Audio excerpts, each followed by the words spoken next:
Welcome to Direct and Current, an audio broadcast presented by Electrical Business Magazine. I'm Anthony Capkun. In February 2020, the Canadian Solar Industries Association and Canadian Wind Energy Association announced they would be amalgamating. In May 2020, they announced the name of their new group, Canadian Renewable Energy Association, a new national voice for the wind, solar, and energy storage industries. Leading this new association is Robert Hornung, president of CanWEA for 17 years, and he joins me now. Welcome. Thanks for being here, Robert. Thank you very much. Appreciate the opportunity. Now, Robert, tell me, just because I think a lot of times words are used interchangeably back and forth and maybe inappropriately, but for myself and for listeners, what is the distinction between renewable energy and green energy? And is there one? Oh, I think there very clearly is one. I mean, renewable energy clearly has a strong definitional base. I mean, renewable energy is using resources that are naturally replenished, usually on a sort of human timescale. Green energy is an ill-defined term. I think it means a lot of different things to a lot of different people.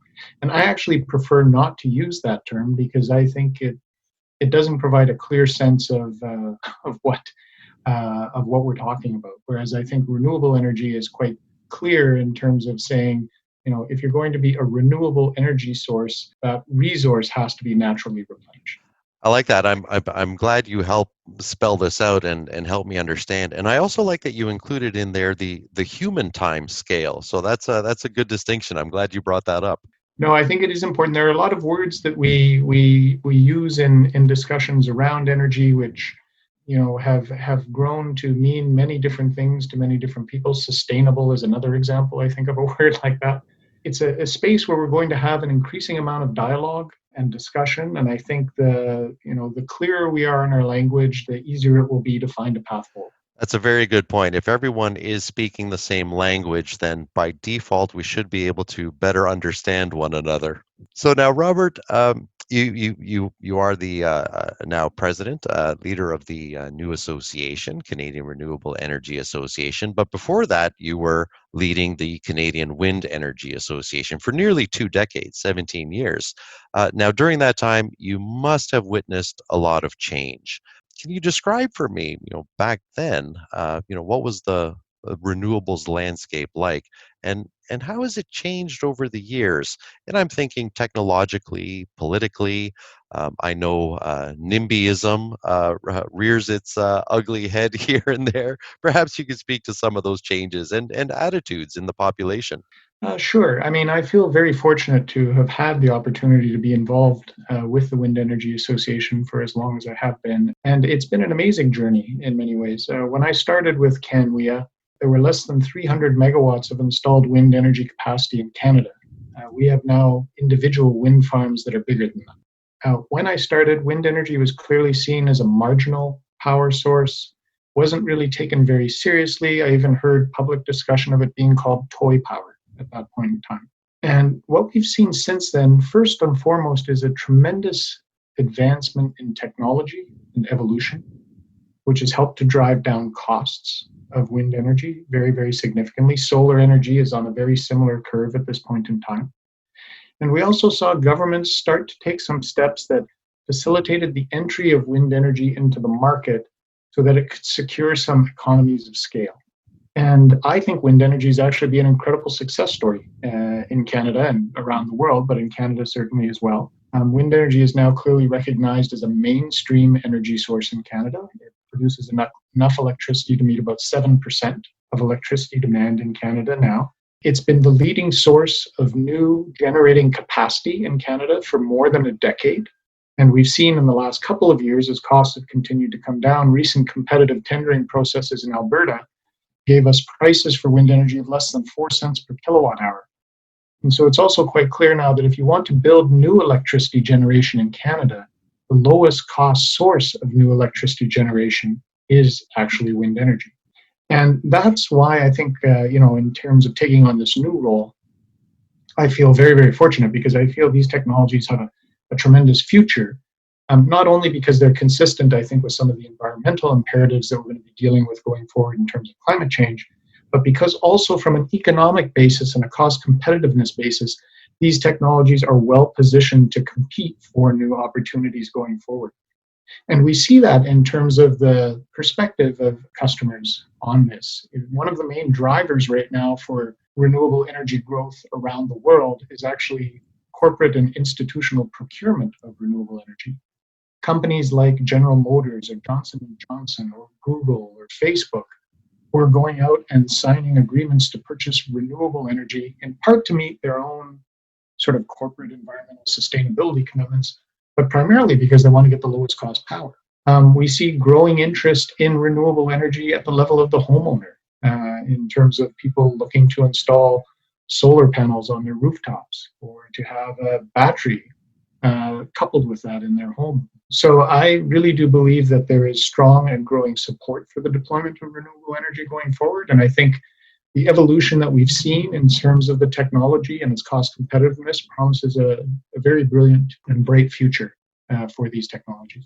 I'm glad you mentioned the homeowners. I'm reminded of a friend of mine out in Alberta.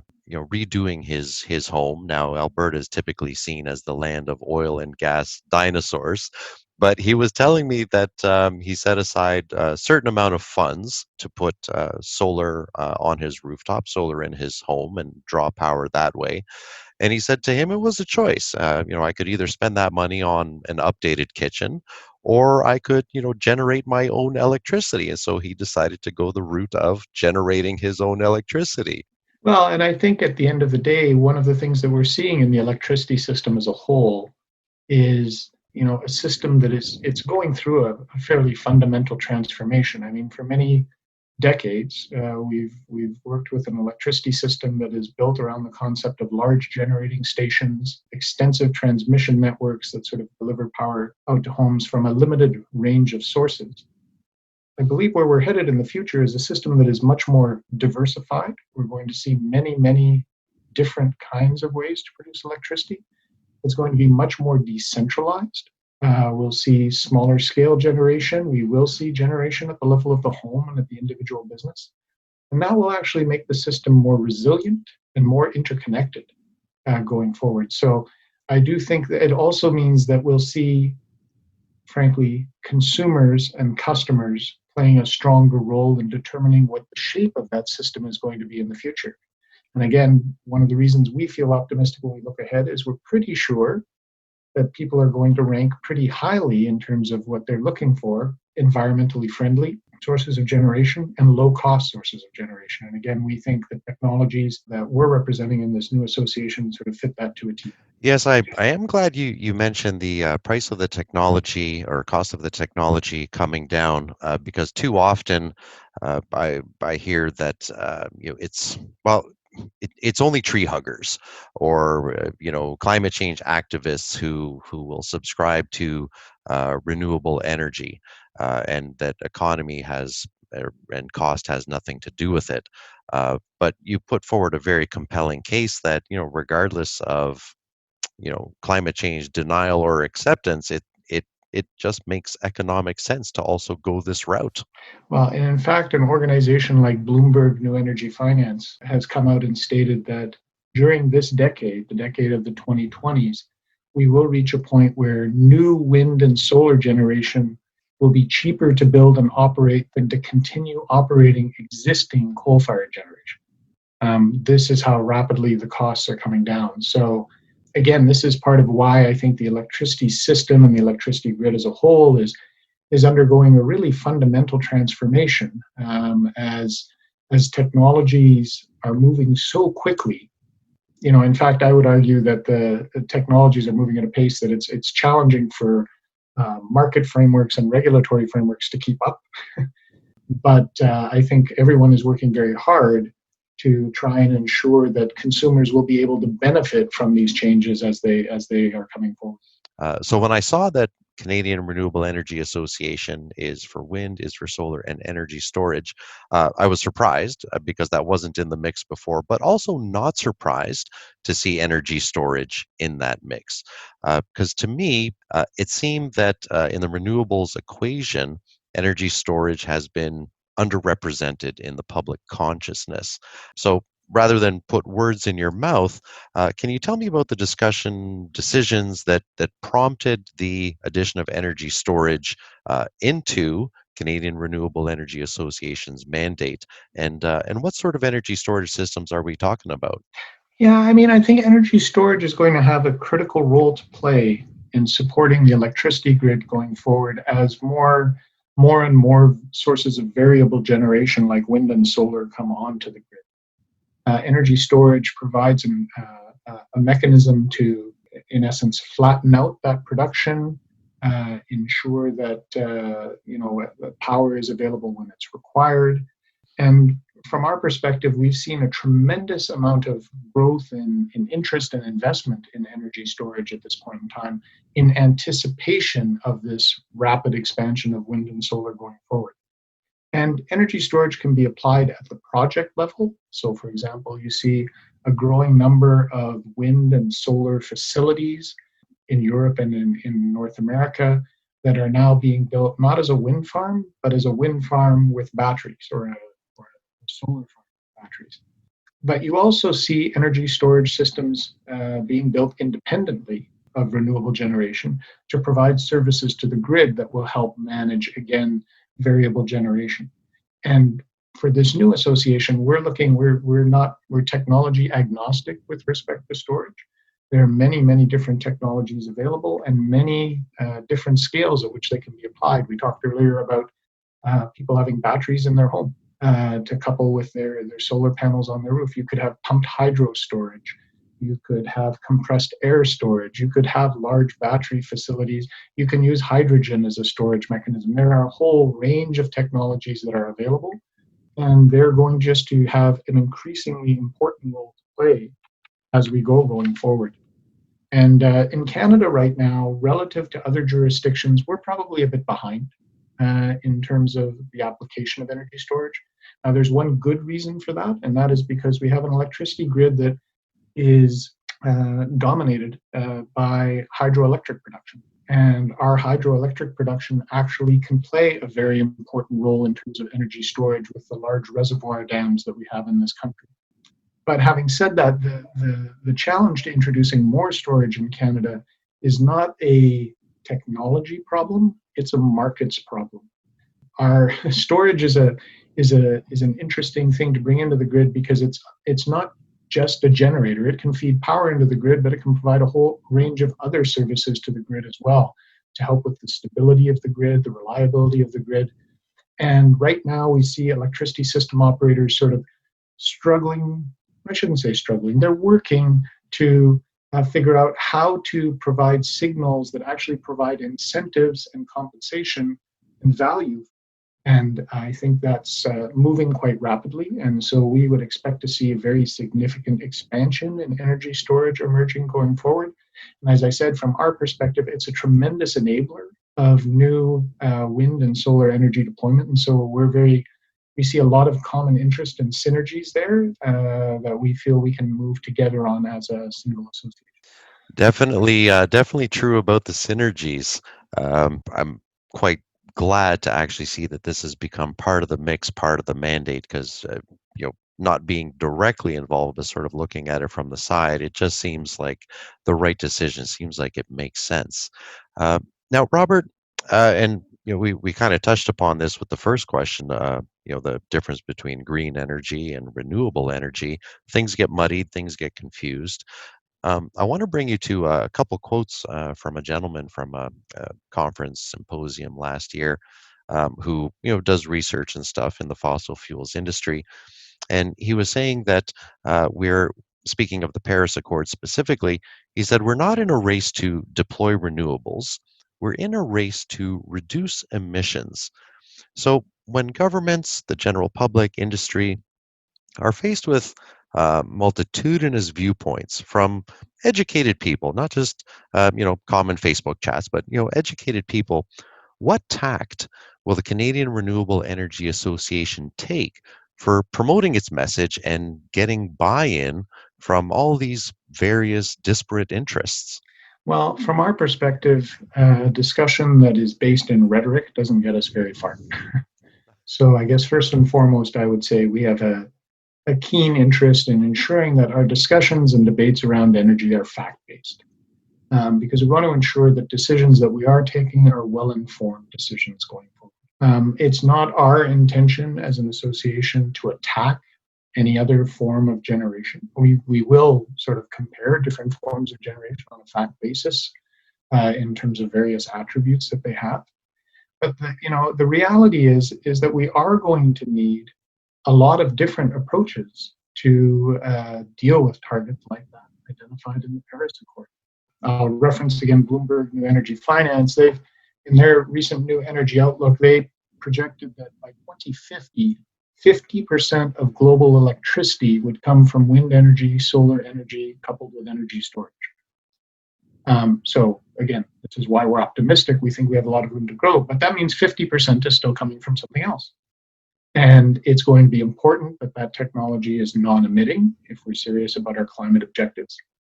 And I think ultimately we will need a range of technologies in order to achieve these goals. And fundamentally, I think a key determinant as to which technologies we'll be implementing going forward is going to be cost. And so, I think we talked about earlier the diversification we're seeing within the electricity system, the growing introduction of new technologies and things going forward. And all of these technologies are going to be competing to provide these needs going forward. And again, we feel confident we're in a good position to compete and look forward to that competition. But we realize that our technologies are not the whole solution. They're going to be part of a portfolio. Robert, you were quoted as saying that there is a clear public desire to see advancement of the technologies we represent to capture the full promise of a renewable energy future. Again, you've touched on this, but what does that energy future look like? To your mind, to your members' minds, what does a realistic transition from some fossil fuels to renewables look like? Yeah, I think if we look ahead and we look at, again, tying it to some of the objectives that we discussed in terms of climate and coming out of the Paris Accord, to achieve the deep level of greenhouse gas emission reductions that we're talking about, and in fact, Canada has now stated it wants to be a net zero greenhouse gas emitter by 2050. There have been many, many studies that look at that deep decarbonization, and they all come to a similar conclusion. One of the most important things you can do is decarbonize your electricity grid. And in Canada, we're actually incredibly well positioned to do that. 80% of our electricity already comes from non-emitting sources. And we have vast and abundant untapped renewable resources, wind, water, sun, that we can capitalize on going forward. So from my perspective, if Canada can't achieve 100% non-emitting grid, frankly, nobody can. But I'm very confident that Canada can, and that we can actually move relatively quickly to do that. But that only is part of the story, because we then need to use that clean, non-emitting electricity to substitute for fossil fuels in other applications, whether that's in transportation, through powering electric vehicles, or the production of hydrogen to serve as a fuel source for renewable hydrogen, as a fuel source in freight transportation or aviation or things like that, to help to electrify buildings and to help to electrify industry. And indeed, again, these deep decarbonization studies pretty consistently say that if you're really serious about getting to 80, 90% greenhouse gas emission reductions, the electricity grid not only has to be clean, it has to expand significantly. It has to be perhaps double the size that it is today. Some studies even say triple the size that it is today. And of course, we're also going to see this growing level of self-sufficiency, I would argue, in terms of electricity generation. And we've talked earlier about homeowners taking an increasing role, the role of the prosumer, people who are producing energy and consuming energy going forward. businesses with a growing interest in producing their own energy. It's not all about growing energy. It's critical that we strive to use energy as efficiently as possible. And indeed, probably the first priority in any climate plan has to be to improve energy efficiency. But studies have shown that even with significant efficiency improvements, just from the growth of the economy, growth of population, growth of activity, we will need more clean electricity to ensure a climate-friendly and net zero carbon future. So again, I think there's wind and solar and storage are going to be an incredibly important part of that story. We believe it will represent the majority of new electricity generation coming forward in Canada, but it's not the whole story. Efficiency is going to play an important role. We will need to focus on electrification. As we spoke about earlier, other sources, hydropower, geothermal power, ocean power in terms of tidal power, wave power, these are all technologies I think that will have a potential to play an important role in helping to facilitate transformation going forward.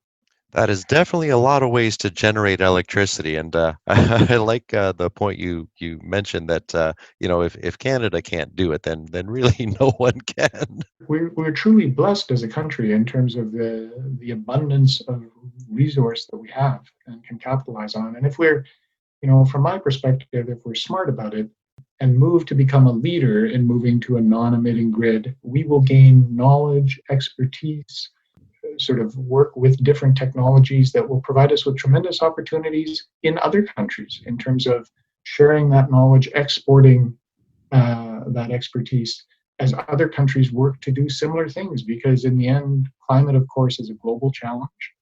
And, it's not just going to be Canada that's going to have to make these sorts of adjustments going forward. So for my audience of electrical professionals, they're engineers, they're electrical contractors, they're consultants, how do they get in on the action? How do they get involved in renewables as opposed to just reading about them? Well, I think first and foremost, they can look at the types of companies that are members of our association. Our association represents companies that develop wind and solar and storage projects, companies that own and operate those projects, and a whole range of service providers to the industry, whether it's construction services, environmental assessment services, electrical services, etc. So it's a way to get a sense of the sort of the playing field in terms of who's out there. And we see a growing number of post-secondary educations, community colleges, universities that are developing programs that are targeted at producing graduates who are sort of ready-made to move into this sector. And the good news is that, although there are some unique aspects in terms of working in the wind industry or the solar industry, a lot of the skills and knowledge that, for example, an electrician would bring from their work in other aspects of the energy industry will still be quite relevant in terms of moving into these sectors. So it's not a matter of sort of having to start over again and relearn an entire new application. It's more adding sort of a new knowledge set and adding it to your existing skill set so that you're able to apply it to these unique technologies. And these technologies are growing very rapidly. I don't have similar statistics for Canada, unfortunately, but I can tell you that in the United States, the jobs of wind turbine technician and solar energy technician have for the last several years consistently been listed in the top 5 growing job categories in the United States. And I think as we look to a future where these technologies only become more competitive, as environmental issues become more imperative for us to deal with, those opportunities are only going to grow going forward. So, we've seen organizations, for example, in Alberta, an organization like Iron and Earth, which is working to try and facilitate the movement of workers from the oil and gas industry into the renewable energy industry. We're seeing more and more initiatives like that going forward. From our perspective, there will be tremendous opportunities, and I certainly encourage people to investigate. Thanks again to my guest, Robert Hornung, founding president and CEO of the Canadian Renewable Energy Association. And thanks for listening.